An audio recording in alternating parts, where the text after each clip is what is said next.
What's up guys, Eli here, back for another CD collection video. So I got 10 CDs in somewhat alphabetical order right off the shelf, or boxes for now. But anyways, some good stuff here. Let's take a look.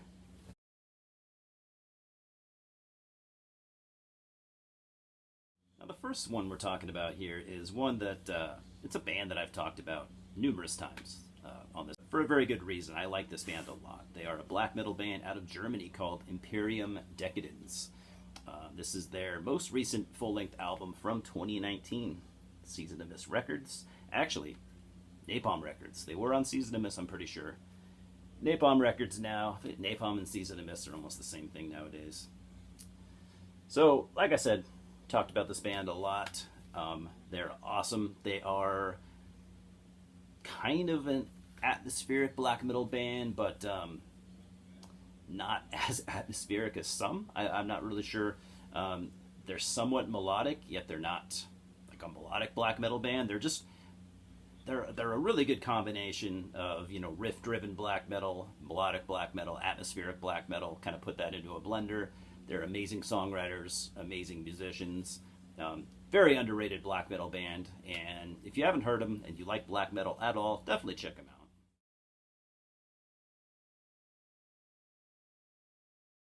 Then we have a split release between Brazil's Mitten Des Waldis. I'm sure I pronounced that wrong. It's in German. And Mortualia from Finland. You're probably more familiar with Mortualia, since it is a solo band, solo project, whatever you want to call it, of Shoutraug. I don't know how you pronounce that. Guitar player for Horna, founding member of Horna. Dude's in a million bands, and I like Mortualia a lot. I think I've liked everything, almost everything I've heard from this guy.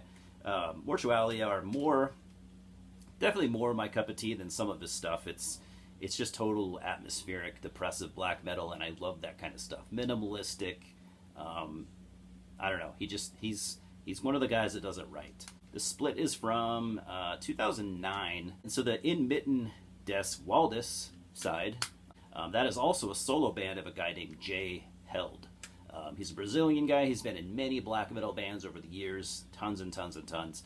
In fact, this band is now a band called Steingeist, which I haven't heard.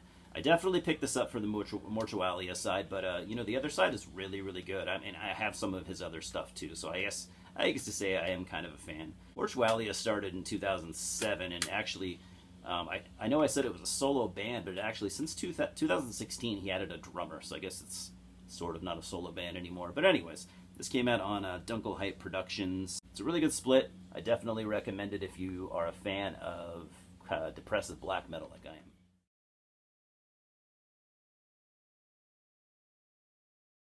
Then we have the debut full-length from Innumerable Forms, Punishment in Flesh.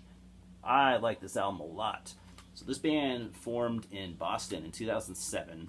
It was a solo band for years and years and years by a guy named Justin DeTora, who oddly enough was, and still is, I think, in many, many hardcore bands in the Boston area. He's just kind of a Boston legend. Like, he's been in tons of bands. He's a good guy from what I've heard. I don't know if he's done any other metal bands or any other death metal bands, but he does it really well. This is kind of a doomy death metal. I don't really consider it doom death, but it's a kind of a doomy death metal. The funny thing about this band, Innumerable Forms, is he started getting attention almost instantly. For a while there, he was just putting out like demos and EPs for a good 6-7 years, something like that. And every time he'd put something out, people would be talking. Why that is, I'm not exactly sure, but I mean, I am definitely on board. I've actually been following this band since the demo days as well. However, this is the only thing I own. This came out in Profound Lore back in 2018, and so like I said, it was a solo band for many years. But in 2016 or 17, he added band members. I assume just so he could tour and play live, but I'm not really sure what his reasoning was. But I know that since adding band members, he has played live. As to where in the earlier years, I don't think so, but I could be wrong. Anyways, yeah, this is one of my more liked death metal albums of the last like 3 or 4 years. I really dig it. I haven't listened to it in a while, I'll admit that, but I like it a lot.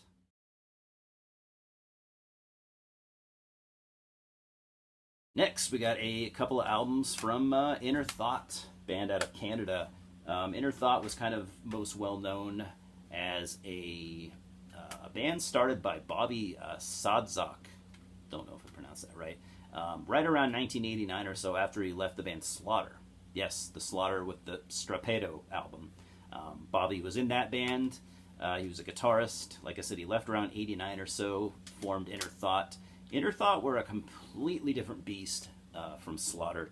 I mean, you can still kind of hear his guitar playing in Inner Thought, that that kind of death thrashy type stuff that he did. He did kind of bring that over to Inner Thought. But Inner Thought, he was more going along with his. Clearly, he had heard Godflesh, and clearly he liked it. So this is kind of a more death metal-y Godflesh. I would even say I hear some Fear Factory influences, because that band was getting popular in the early '90s. Because this is the debut album, but it didn't come out until '93. So we're talking about Worldly Separation. This originally came out on Witch Hunt Records in '93. This is a '94 Dwell Records repress. You might remember Dwell Records for putting out all those compilation CDs. They put out fucking hundreds of them, like tribute to Iron Maiden, tribute to Slayer, tribute to Celtic Frost. They put all those out, and I want to say they put out some original albums too, but I could be wrong. I mean, he put this out, but it was licensed from Witch Hunt. So Witch Hunt Records was a really good label, not around anymore, but it's a really good death metal label out of Switzerland. Really, really good stuff. Started around 1990 or so, and I can't remember when they stopped. But so yeah, this is industrial death thrash, I would say. Like I said, just imagine Godflesh, maybe a little bit of Fear Factory, and some death thrash metal mixed in there. It's not bad. It's not great. I don't think this is great music, but I think if you're a fan of industrial death metal, it's definitely worth looking into. I do like this album better out of the two.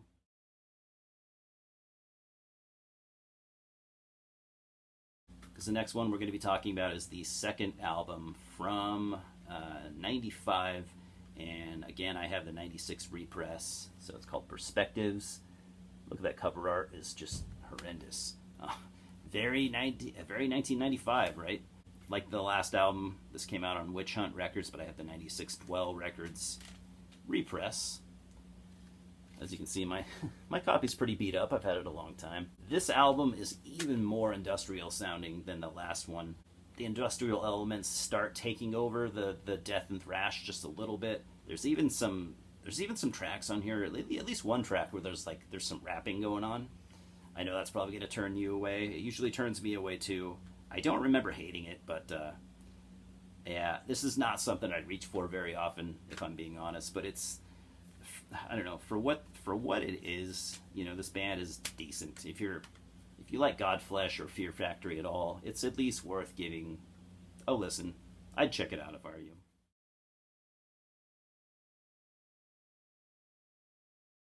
Then we're talking about a band called Iniquity. Iniquity formed in 1989 in Denmark. This is their third album from 1999. So we're talking about the album Grime. This is the 2002 Candlelight Records repress. This is like I said, this is their third album. I like everything I've ever heard from this band. This album tends to get a little bit shit on more compared to the first two, but I don't really know why that is, because I've listened to this many times. I think it's really good. Iniquity are they're usually lumped into the tech death category, but they're not like they're old school tech death. They can hang with like Suffocation and stuff like that. It's damn good death metal. It's very brutal. It is technical, but it's never like dizzying technical. It's more technical than like your average old school style death metal. I think they hit the mark pretty much perfectly, and I don't see why some people have a problem with this album, other than the cover art's pretty bad. But the music here is fantastic.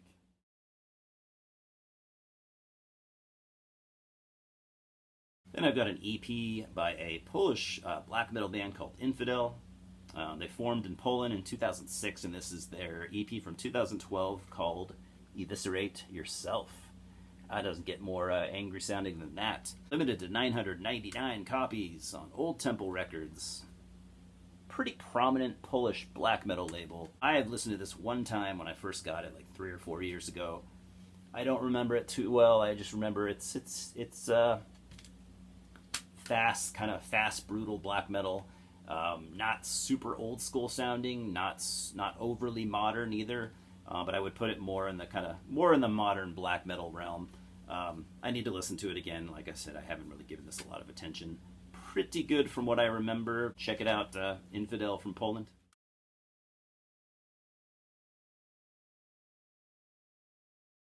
Now this is by far my favorite out of this entire stack. This is a band I actually kind of I've been wanting to talk about. This is a kind of an important band, at least in the history of like death metal and thrash metal. But a lot of people don't know that because I don't see a lot of people talking about them. But anyways, we're talking about a band called Insanity. Insanity formed in 1985 in San Francisco. They were a band that kind of had a rocky history. I know they had some trouble with, I can't remember. They had some setbacks. I think they should have become bigger than they ever were, and there are reasons I don't really remember why. But anyways, they formed in '85.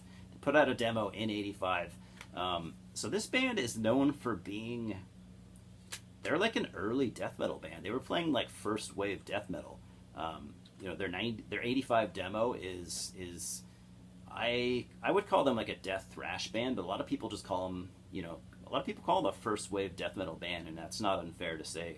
The '85 demos, it's ruthless. I mean, it'll sit with the Mantis demos, the early Death demos, the Possessed, stuff like that. I mean, Possessed were from San Francisco as well. So Insanity were with those guys playing that kind of music. They, like I said, I know they had some setbacks. That their full length didn't come out until like '93 or something like that. But I want to say it was recorded earlier. I should have done more research. Their first full length album is awesome, by the way. This is a compilation titled "From the Grave." Pick this up if you can. I know I've seen it on Discogs. Actually, I was looking today. You can get it for cheap if you don't have it. This came out on Parasitic Twin in 2005. So what you get on this, notice the sticker, by the way. They were covered by Napalm Death on one of their compilations. So what you get here is you get their '85 demo in its entirety, and then after that you get like some rare tracks. You get like some stuff. I think you get one of their other demos remastered. You get some songs. I think alternate versions of songs from their debut full length album. This is so much worth getting. So this band, they actually, just bad luck all around. I feel like they had a full length album that came out like, I don't know, 5-7 years ago, something like that. I think it came out on Dark Descent, like a prominent metal label, and I don't think anyone batted an eye. I think this band are better than that. I think they deserve better. I think they've always deserved better, and I think they're much more legendary than a lot of people give them credit for. So definitely look into Insanity in some shape or form. Get some of their stuff.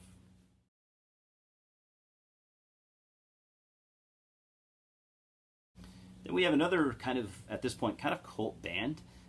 We're talking about Incision out of Sweden, formed in '97. They're kind of well known for their 2002 album called Beneath the Folds of Flesh, which was a fantastic album, and I don't own it. This is an EP from 2011. They're not active anymore, by the way, which is a shame. But yeah, 2011 EP on Severed Records. I haven't listened to this in a long time. In fact, I probably owned it for 4 years or so. I've only had to listen to it once or twice. It's a short EP. They're kind of like the Swedish Suffocation. These guys are kick-ass musicians, great songwriters. If you don't check this out, at least check out their 2002 album that I mentioned, Beneath the Folds of Flesh. Like I said, that's kind of a cult album at this point.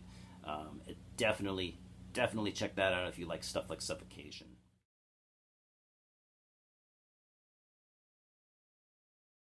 And we got one more. We have the debut from Denmark's Iron Fire, Thunderstorm from 2000. This band formed in 95. This came out on Noise Records. I think it was one of the later Noise Records releases, right? I don't, unless Noise are still around. I think that they're not, but anyways, it's a later Noise release. This is power metal, as you probably already knew. This band, they kind of garnered quite a bit of attention when they formed. This album, I gotta say, I've been re-listening to this over the last couple of years because it had been years since I listened to it. It's great. This is fantastic power metal. They got the riffs, dude. At least check out the first track on this. This band is killer. Great musicians, excellent songwriters. I mean, real songwriters. They can write riffs that will stick in your head for days. They got a singer who, he's good. He does take a little bit of getting used to, like a lot of power metal singers. So this band was kind of funny. They would put out a second album that I used to have, and I got rid of it years back. It's like they put out this album, it was really good, got a lot of attention, and then their second album, still similar sounding music, but they tried to inject like these Motley Crue influences. So it was like Halloween meets Motley Crue, and if that sounds good to you, no, it isn't good. It was terrible. So I got rid of that album years back, and I will never listen to it again. I think they're still around, actually. I want to say they've actually been steadily putting out albums. They just, I don't know, they garnered a lot of hype in the early 2000s, but that was also when like that wave of power metal was happening. Power metal was really popular in like the early 2000s, had like this resurgence. People still like power metal, of course, but you just don't hear about it nearly as often, at least. I mean, it depends on who you're talking to. I'm sure in the metal archives there's still a lot of power metal fans, but if you like power metal at all, if you like Halloween, hell, if you like Iron Maiden, I think you could dig Iron Fire Thunderstorm.